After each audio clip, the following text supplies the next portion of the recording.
உங்கள் வாழ்க்கையில் ஏதாவது ஒரு சுச்சுவேஷனில் உங்களுக்கு அளவுக்கு அதிகமாக கோவம் வருது அப்படின்னா அந்த இடத்துல உங்களோட நிதானத்தை மட்டும் என்றைக்குமே இழந்துடாதீங்க.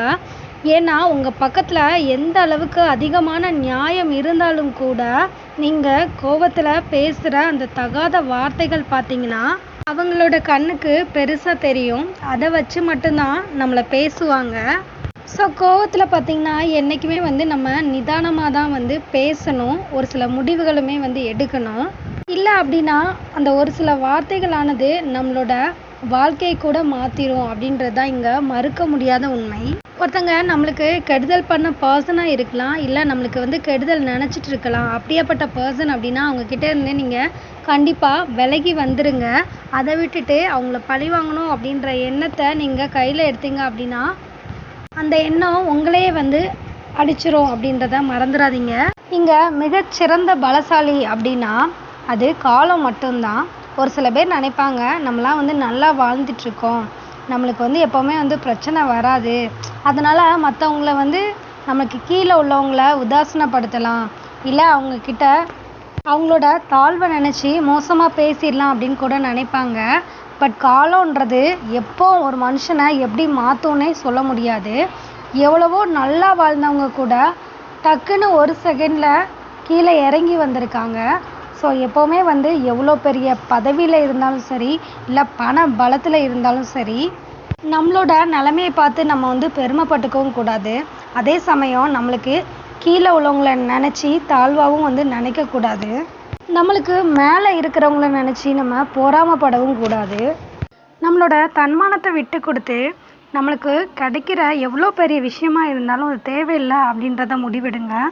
நம்மளை சுற்றி இருக்கிற மனுஷங்க, நம்மளுக்கு கிடைக்கிற வாய்ப்பு, பணம், பொருள், இது எல்லாத்தையும் விட முக்கியம் பார்த்திங்கன்னா நம்ம லைஃப்பில் நம்மளுக்கு தன்மானம் அப்படின்ற ஒன்று தான் அப்படின்றத புரிஞ்சு நடந்துக்கோங்க. நம்ம லைஃப்பில் நம்ம அனுபவிக்கிற சந்தோஷம், சோகம் அண்ட் நம்ம நல்லா வாழ்கிறது, நம்ம நல்லா வாழலையே அப்படின்னு ஃபீல் பண்ணுறது, இது எல்லாமே பார்த்திங்கன்னா ஒட்டுமொத்தமாக நம்ம கையில் மட்டும்தான் இருக்குது. யார் எந்த தூரத்தில் நம்மளை வச்சு வாழ்கிறாங்களோ அதே தூரத்தில் இருந்து வாழ பழகிக்கோங்க. ஒரு சில பேருக்கெலாம் பார்த்திங்கன்னா ஒரு சில விஷயங்கள் இம்மிடியேட்டாக கிடைக்காது, ரொம்ப லேட்டாக தான் கிடைக்கும். ஆனால் லேட்டாக கிடைக்கிற விஷயங்கள் தான் பார்த்திங்கன்னா உங்கள் மனசுக்கும் நிறைவாக இருக்கும். அண்ட் உங்கள் லைஃப்லேயும் பார்த்திங்கன்னா என்றைக்குமே ஸ்டாண்டர்டாக இருக்கும் அப்படின்றத புரிஞ்சுக்கோங்க. ஸோ எதுக்காகவுமே பார்த்திங்கன்னா ஒரு விஷயம் தள்ளி தள்ளி போகுது அப்படின்னா அதுக்காக ரொம்ப வெக்ஸாகி ஃபீல் பண்ணிலாம் நிற்காதீங்க. அதே மாதிரி நம்ம அளவு கடந்து ஒருத்தர் மேலே அனுபவிக்கிறோம் அப்படின்னா அவங்க முன்னாடி தான் நம்ம ஒரு சில இடத்துல அசிங்கப்படுறோம். அண்ட் ஒரு சில உறவுகளில் கூட நம்ம அந்த மாதிரி சுச்சுவேஷனை ஃபேஸ் பண்ணிகிட்டு இருந்திருப்போம். அவங்க தெரிஞ்சு நம்ம ஹேட் பண்ணுறாங்களா, தெரியாமல் நம்மளை ஹேட் பண்ணுறாங்களான்னு நமக்கு தெரியாது. பட் நம்ம பார்த்திங்கன்னா அவங்களுக்கு நிறைய விதத்தில் அவங்க நல்லா இருக்கணும் அப்படின்னு நிறைய விஷயத்த நம்ம விட்டு கொடுத்து போயிருப்போம், இல்லை செஞ்சுருப்போம். ஸோ என்னடா நம்ம அவங்களுக்கு எப்போவுமே நல்லதை மட்டும்தானே யோசித்தோம், அவங்க நம்மளை இப்படி இன்சல்ட் பண்ணுறாங்களே அப்படின்னு நம்ம எந்த விதத்துலேயும் என்றைக்குமே ஹேட் ஆகக்கூடாது. என்றைக்குமே பார்த்திங்கன்னா அடுத்தவங்களால் நீங்கள் ஹேட் ஆகாதீங்க.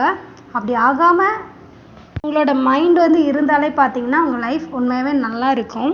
ஒருத்தங்கள உங்களை மறந்தோ வெறுத்தோ உங்களை விட்டு விலகி செய்கிறாங்க அப்படின்னா அந்த இடத்துலேருந்து நீங்கள் கடந்து வந்துடுங்க. போனவங்கள என்றைக்குமே பார்த்திங்கன்னா பின் தொடராதீங்க. அது உங்களுக்கு அளவுக்கு அதிகமான காயங்களை மட்டும்தான் கொடுக்கும். அதே மாதிரி எல்லா விஷயத்துலையுமே பொறுமை அப்படின்றது ஒரு மனுஷனுக்கு ரொம்ப ரொம்ப முக்கியம். பறந்து விரிஞ்ச இந்த உலகத்தில் நம்ம ரசிக்கக்கூடிய நிறைய அழகான விஷயங்கள் இருக்குது. ஸோ எல்லாத்தையுமே பார்த்திங்கன்னா நம்ம கண்டிப்பாகவே வாழ்க்கையில் ரசிக்கலாம், அது தப்பு இல்லை. பட் எல்லா விஷயங்களுமே நம்மளுக்கு கிடைக்கணும் அப்படின்னு நம்ம நினைக்கிறது மிகப்பெரிய முட்டாள்தனம் தான். எவ்வளோ பெரிய கடல் ஆனாலும் அதோட அலைகளை மட்டும்தான் நம்மளால் ரசிக்க முடியும். படகுல வேணால் பயணம் செய்ய முடியும், ஆனால் அந்த கடல்லையே நம்மளால் வாழ முடியுமா அப்படின்னு கேட்டால் கண்டிப்பாக முடியாது. இல்லை அந்த மாதிரி ஒரு வாழ்க்கை நம்ம வாழணும்னு நினச்சோன்னா கண்டிப்பாக அந்த இடத்துல நம்ம மூழ்கி தான் போயிடுவோம் அப்படின்றத மறந்துடாதீங்க. ஸோ நம்ம லைஃப்பில் எந்த அளவுக்கு நம்மளுக்கு பெரிய பெரிய விஷயங்களாக இருந்தாலும் அது மொத்தமாகவே நம்மளுக்கு வேணும் அப்படின்னு எந்த சுச்சுவேஷன்லையும் நினைக்கக்கூடாது. எந்த இடத்துல நம்ம தூரமாக இருக்கணுமோ அந்த இடத்துல தூரமாக இருந்து பழகிக்கணும். எந்த இடத்துல நம்ம நின்று ரசிக்கணுமோ அந்த இடத்துல ரசிச்சுக்கிட்டோம் அப்படின்னா கண்டிப்பாக நம்ம வாழ்க்கை ரொம்ப சூப்பராக